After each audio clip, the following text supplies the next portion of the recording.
Hello, Edward. How are you doing? Hi, how are you? Good.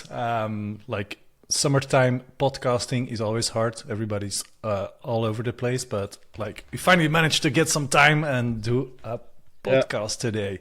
So today we discussed it previously as well, but obviously the viewers and listeners don't know. But we wanted to talk a bit about identity management and more specific about single sign-on, especially with recent developments within the company and stuff like that. We come in contact with a lot of those tools, and we wanted to have like a little chat about it so people can use it as a guide to choose technologies, but also get some more understanding about how the technology work and what it actually tries to achieve, and in most cases also actually achieves.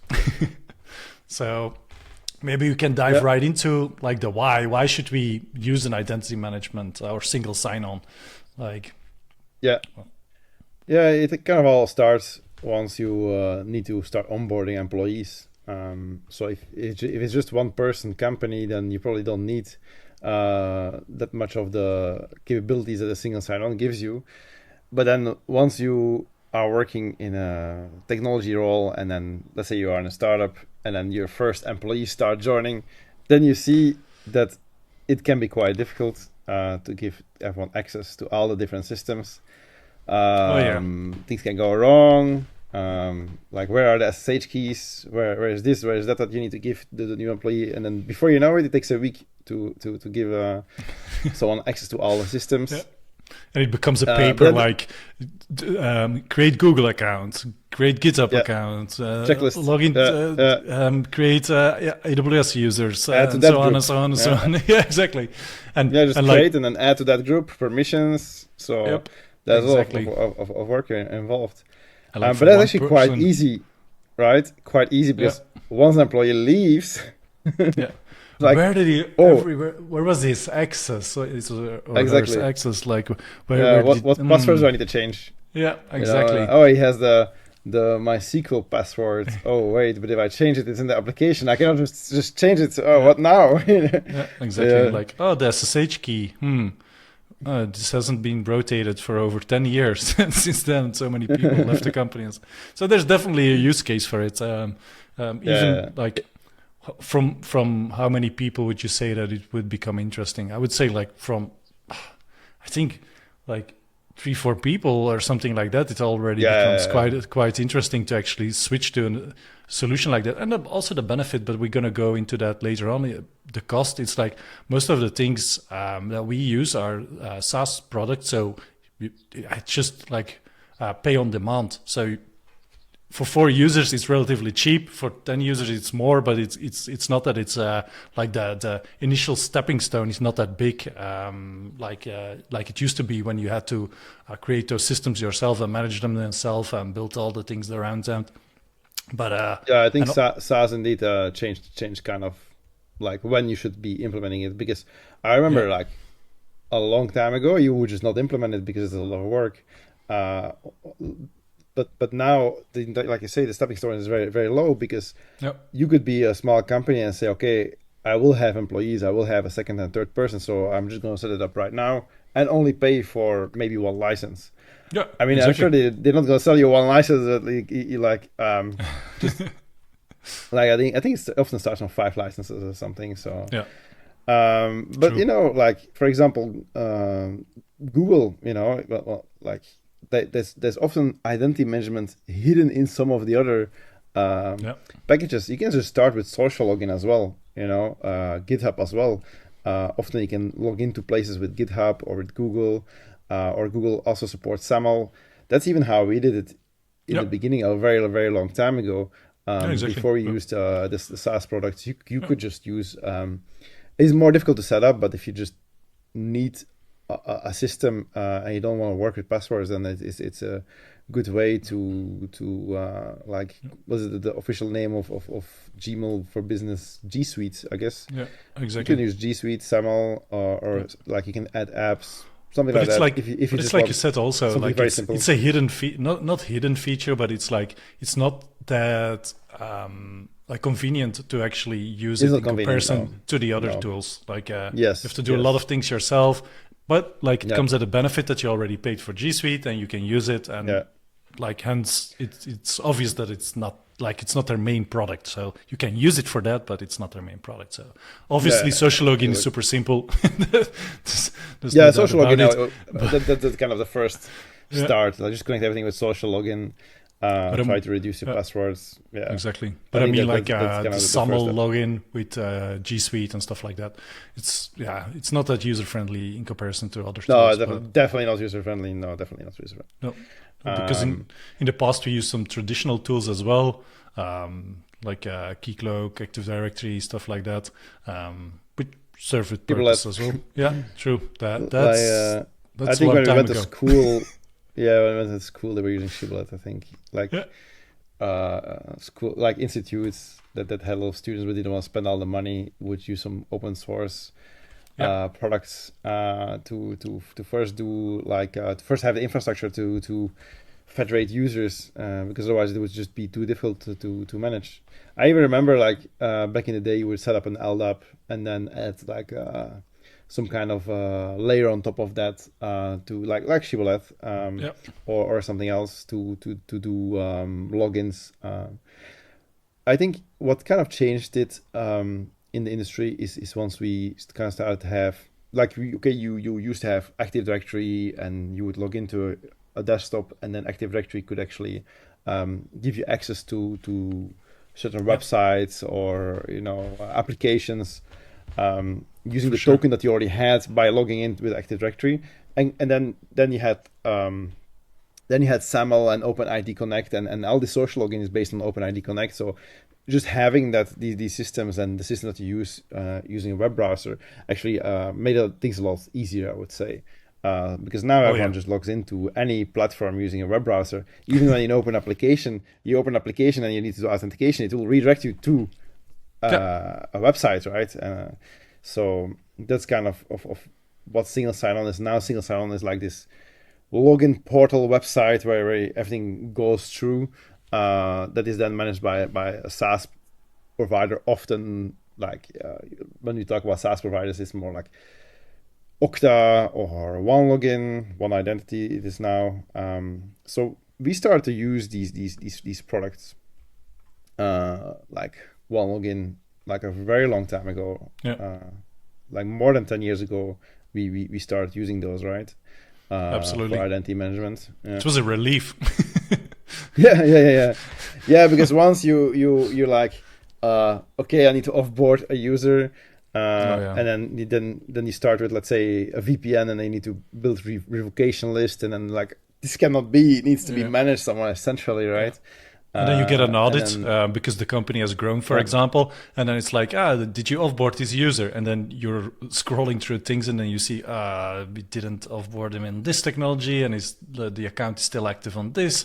Most of the times, the most important things were already disconnected, but it happened that some users kept lingering around, and not per se that the user would have bad intent, but how did the user go about his passwords and stuff like that? Did it managed it correctly and stuff like that? So it posed a lot of risk. So that was such an ease of mind that you could just say to the auditor, like when you were doing the ISO 27001 or SAS 70 or whatever it was called back in the day, you could just show, we use this tool, and like here's a list of the accesses that the user used to have, and now they didn't use it anymore. So that was kind of a relief for me when I came into contact with OneLogin. I think it was that was my first SaaS identity solution.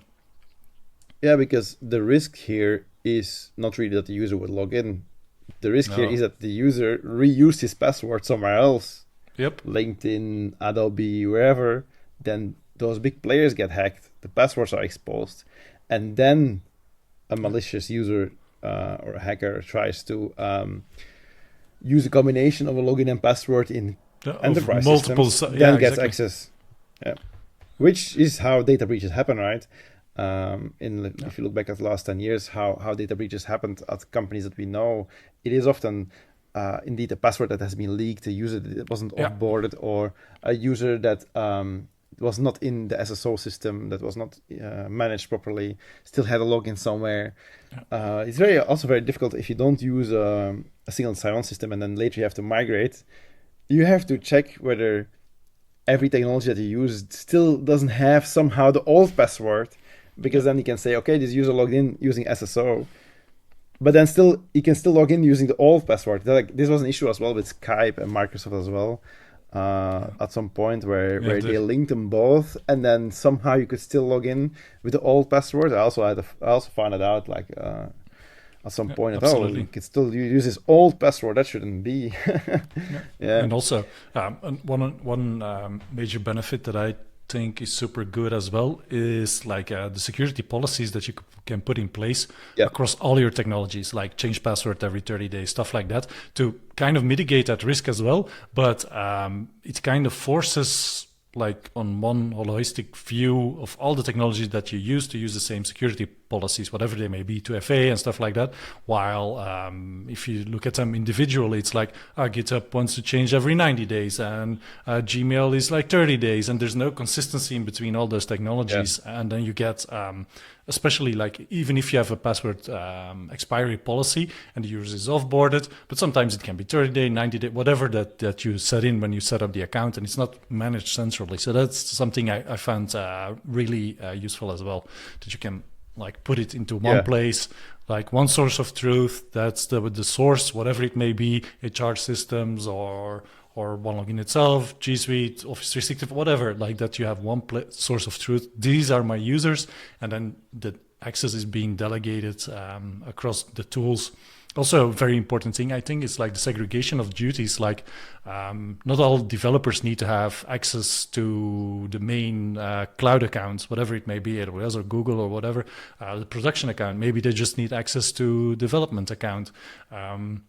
There's an emergency, you can give temporary access. It's not like creating an additional user and then you forget to remove the user. And then obviously if the person stays long enough within the company, that's something you see as well, is like they become kind of a god mode, like because they had so many incidents and stuff like that, they gained access to everything. So like there's no, there's a name for it. It's like recertification the flow of the identity, had the identity management itself, lifecycle, the lifecycle management exactly the user lifecycle. They switch teams, they still have their permissions from the last thing, stuff like that. So those are obviously things that can be mitigated with a tool like this. It's a selling point. Yeah. And the tools use it as a selling point as well. Exactly what you were saying. But I think the what is the reason actually that we are going to these SaaS products, right?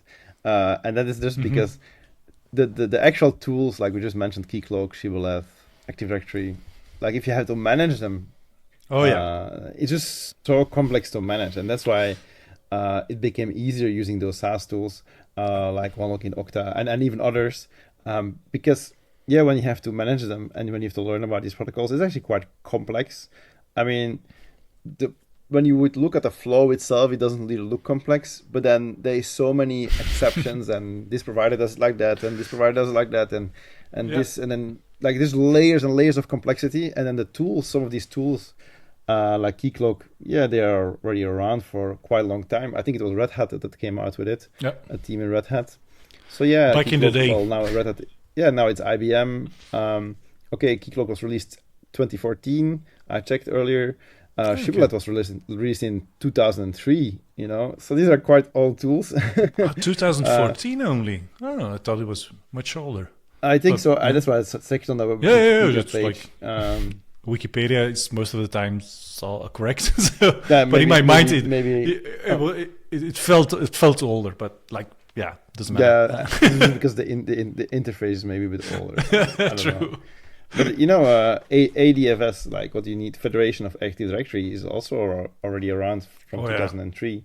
SAML is also pretty old. So some of these technologies are really old, actually. And you can see that the SAML is so much more difficult to implement than OIDC, OpenID Connect, and stuff like that.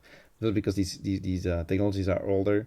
But you have actually, and I want to mention some open source tools there are, but the open source tools are often open source because there's like a big enterprise or like a small startup behind Yeah. it trying to sell the actual product. So you can still use their product for free, but it's not always obvious. So I checked, like obviously Keycloak is an open source product, but then you also have one that's called Authentic that I saw people using.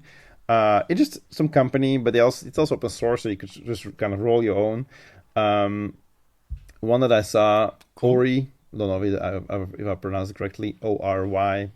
One of the newer ones, I think. But then also, like when I made when I was making my courses, Kubernetes, Golang courses, then I also want to explain like single sign-on flow with, for example, Kubernetes, right? Yeah. Because when you use, for example, Kubernetes on AWS, it has IAM integrated. But let's say you run this on-prem and you want to integrate single sign-on in Kubernetes. Then you also have to link this, and it's like the whole implementation is not nice. So I try to use like simple tools to test everything out. And actually, CoreOS made an identity provider. It's called Dex. And I always like, when I look at open source tooling, CoreOS develops so many nice tools, like they kind of fill all these gaps. Yeah, It's absolutely. such a pity that okay, they were bought by Red Hat and Red Hat was bought by IBM, but okay, these projects, they kind of renamed them and they still exist. And like Dex, for example, they still get updates, so it's still kind of live. Yeah. But it's a pity that like CoreOS in itself that made such nice products that they just had it going so well, Yeah, true. that kind of they stopped developing new stuff because like, and everything else is they were also big fans of Go, so everything is written in Go and everything works very well. And Dex is another one. So if you want to roll your own identity provider, you can definitely have a look at Dex. Although I don't think it's going to be developed more, but it kind of plugs in with other systems. So I used it in one of my courses. It was very nice to use. You kind of just spin it up, have a backend database, then you have an identity provider, and then you can like plug in things like OpenID or SAML. And they also work with other providers. Yeah. But yeah, Okay. then one thing I maybe want to say about these technologies, these authentication technologies, is that you often then, for example, with Dex, right? You often then see a list of supported platforms. So even though these technologies are kind of standards, still, and that's the whole complexity, I think. Still, they make a list of if you want to authenticate to Slack, it will work. Yeah, exactly. But if you want to authenticate to another software product, maybe Atlassian, yeah, you maybe not completely. Possibly. You see, yeah, and that's what I find crazy. This is the open protocol, but the protocols are sometimes so complex, especially in with SAML. Yeah. That they may need to make a list, because not everyone supports the protocol in the same way. True. And that's kind of a pity. But I think with OpenID is definitely much better. OpenID Yeah. is much easier than SAML. SAML works with X509 certificates. A little bit like OpenVPN versus WireGuard. OpenVPN, the certificates, X509, super complex. Whereas OpenID, they use tokens, JLOT tokens. Much easier way of authenticating. I find much more kind of modern, and you see all the. Yeah, I mean, majority of that's the- also what they adopted. Yeah, majority exactly. of the products now is OpenID. So when I was doing the research for this pod, I was like, yeah, well, how did we do it in the past, right? How did we do it in the past, like around 2000s, 2000 and 2003? And I was like, yeah, people would use some JavaScript with a login button, and then you would do like show source, and you could see the password in the Exactly. front end. That was I found it so funny. And then like this was even like companies did it. I mean, that was a company that accidentally did that or something like. Yeah. It wasn't intentional, but Yeah, but this is obviously. like this is where it came from, Yeah, definitely. It's luckily those times like are long Yeah, that's gone. why Hopefully. these. Yeah, but that's why these SaaS products kind of became so important in making sure that no company will implement their own authentication mechanism and kind of complete mess it up because they don't understand the protocols. No, for Uh, sure. And then use a SaaS product to make sure that they also cannot have like stupidly simple passwords, because in the UK there was a system hacked because of the login and password combination of TomTom or something, or like something completely obvious. You see, you just don't want to have these things. These products can protect you against this. Password expiration, automatically suspension of accounts, whatever's. Brute force attempts, all that stuff. Brute force attempts, yeah. There's a lot of stuff you have to think about when you want to write your own authentication algorithm. Not really algorithm, like just platform. Which I actually, again, talk about my courses. So my Golang course actually explains how to make an identity provider in code in Go. But it's just like, it's not really to use in production. It's just like a learning experience. Like, how does it actually work? Yeah. And once you see how it works, it's actually not very difficult. But still, there can be obvious mistakes made, like not making it secure enough so that it can be bypassed, and that's what you don't want. And that's why these products are so interesting. Yeah, for sure. Yeah. Because the cool thing about those authentication technologies is like when you use them, like when you're actually trying to implement them, you get to think about how they actually work, and it's not like just a big black box that all of a sudden you're authenticated. And that's with like OpenID Connect and stuff. Like it's pretty cool how it works. So it's always nice to see. And then also like authentication is one thing, but obviously like authentication, you also have the provisioning capacity of like you have your source of truth, you have your can be your identity access management tool, but then you have to have accounts on all those subsystems where you want to authenticate to, because that like authentication and it's not always the same thing as provisioning as well. So that's also interesting that they developed Skim. Indeed, often when you log in, let's say to Slack, it will just say, "Oh, I don't know you," but because you're logging through social login or to using your identity provider, I'm going to allow this login. I'm going to create you with a login. Yeah. And indeed, there's also there's standards to help you provision these systems. But it's not only actually about provisioning, because you could say, okay, provisioning just happens because of the authentication mechanism, so I don't need provisioning. The interesting part about using Skim for provisioning is what happens when you offboard a user, right? Because let's say your user logs into Slack. Oh, yeah. How does Slack know that this user doesn't exist in your source system anymore? Well, it can pull the source system and see, okay, is this token not expired? I'm going to renew this token. But this polling is not instant, right? So this person could be fired, and he might still have access to the system that he's logged in. Yeah, absolutely. So with protocols like Skim, which stands for System for Cross-Domain Identity Management. I just have to read it. I saw. I cannot remember these things.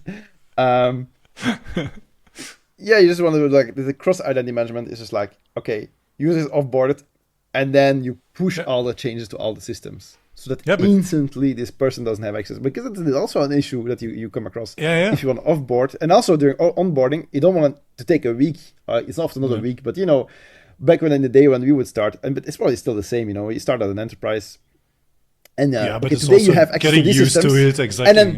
And then tomorrow, this nightly batch will run, and you will get access to these systems. The famous nightly batch. Yeah, exactly. The nightly batch, in a bank, if you're working in a bank or something, And this, if you do something like Skim, okay, you have your source of truth, one login, Okta, whatever. You use this edit, it pushes it out to all. And this is the lifecycle management you were also talking about. Pushes it out, someone presses suspend, immediately no access, someone unsuspends, someone immediately access again, someone deletes, user is gone. So that's also something that you want in combination with SAML or OpenID, that you also do the provisioning. And that's also something that people forget. I would say absolutely, because that's also interesting that you mentioned that, because like if you suspend a user, he's unable to authenticate, but let's say he has in the product, let's say Slack, he has an API key, but he's not like suspended through Skim, like he's just unable to get to Slack using authentication. But if you suspend the user and Slack doesn't know that the user is suspended, it will not be able to authenticate to Slack anymore because like the identity solution like shields it. But if he has an API key programmed somewhere, like it's like the single sign-on solution is not between there anymore. So like they could still use that API key. Unless it depends on the implementation in the absolutely. But check every call whether your API key is still valid. It shouldn't work. But obviously that's not what happens, right? No. It just kind of assumes you are logged in. That's an ideal situation or whatever. Yeah, because there's a lot of latency as well. You cannot go back to the identity provider and ask constantly like, "Is this user still logged in? Is this user still logged in?" It doesn't work, right? So you need to have some kind of push mechanism as well. To make sure that everything is kind of synced and so adding these layers and these complexities left and right, you can see it quickly gets more complex, right? And that's also a reason why companies don't really want to manage and the system itself as well, and that's why they go with these SaaS products. One downside I find, and then we can talk a bit about the cost of it. One downside is that they also try to upsell you all the time, right? So you use OneLogin or Okta, and you say, I want to use Skim, for example. Well, it's not included in your license. I think with Okta, right? We had this with the customer very recently. He wanted to use Skim, and then, I need to change my license. And that's always like, they also have this website, right? That I found, the SSO.tex. I love that. SSO.tex, you have to type SSO text in Google or in a search engine, and you will see what I'm talking about. It's just not so obvious to open another software account somewhere and get SSO support. And that's crazy because the API calls are just like, it is purely from a business perspective. It costs like nothing for these companies. No, exactly. Purely from a business perspective, it's like, you want extra security, you're going to pay for it. And the price is often like a big difference, right? It's like crazy price. It was crazy. Now you're an enterprise. Cloudflare, like they also have a column with like the percentage of increase that you're from base subscription to a subscription with SSO. Like according to this site, in 2023, to have SSO on Cloudflare, it was an upmark of 4,900%. Like the base account is 20 per user, and then it goes up to 1,000 per user if you want to use SSO. Like, like what? Obviously, they're like that was the Coursera, same thing, from 399 per user per year to 94,000 per year if you want SSO. But obviously, like it's not all like there's something gray in between, because obviously this is for the number of licenses is different, but it's like a set of licenses according to the base user or to the SSO. But it's crazy why they would charge you for that, because it's also like, let's say you have a platform and it gets misused, you also get bad publicity, right? Like if it gets hacked because of the user didn't change his password or whatever.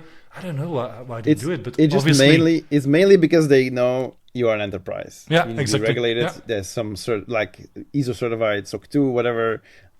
So you're gonna pay for it.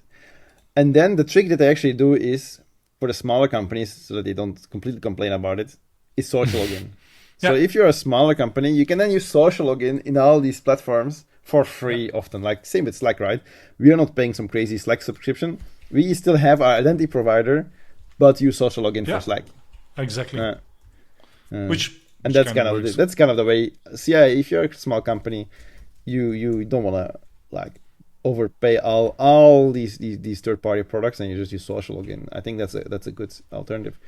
And then social login can be just your the Gmail account or Office 365 account or whatever.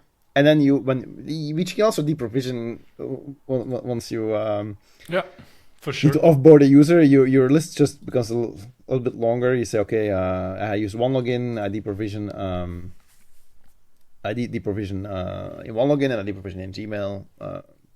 Or OneLogin says this use is suspended, so it pushes it to Gmail. That also works.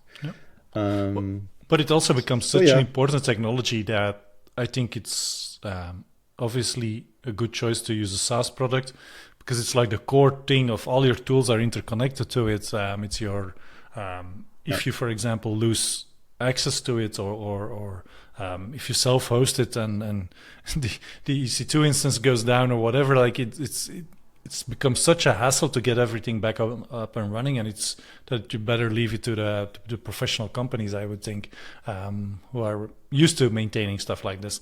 So that's obviously a huge benefit of the SaaS. And what we do is we help our customers, the people that want to integrate identity solutions. We help them using all these tools and the providers, the identity providers. And then that's why we have been using OneLogin, for example, already for more than 10 years. Some of our customers use Okta, but our preference is mainly OneLogin, especially for smaller companies. And also, that kind of also depends on the use case, but most smaller companies use OneLogin. There was something I wanted to mention as well, like the thing that we do is customizations on those solutions as well. Which is quite important because obviously they cover a wide range of services, but obviously sometimes services are not there or need some special handling or whatever. Like that's also something we come across with quite often too. Exactly. Connectors and custom code and but it actually got a lot easier because I remember we would do some customizations with radius and VPN, but now I mean it gets a bit better.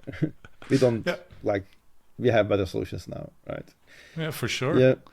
No, obviously, no. So I think that's it. Awesome. Yeah, I think it was a good call. I hope everybody enjoyed it. If something comes up or you have any questions, you know how to reach us. Obviously, thanks for listening and watching, and see you soon. Bye-bye. Yeah. All right. Bye-bye.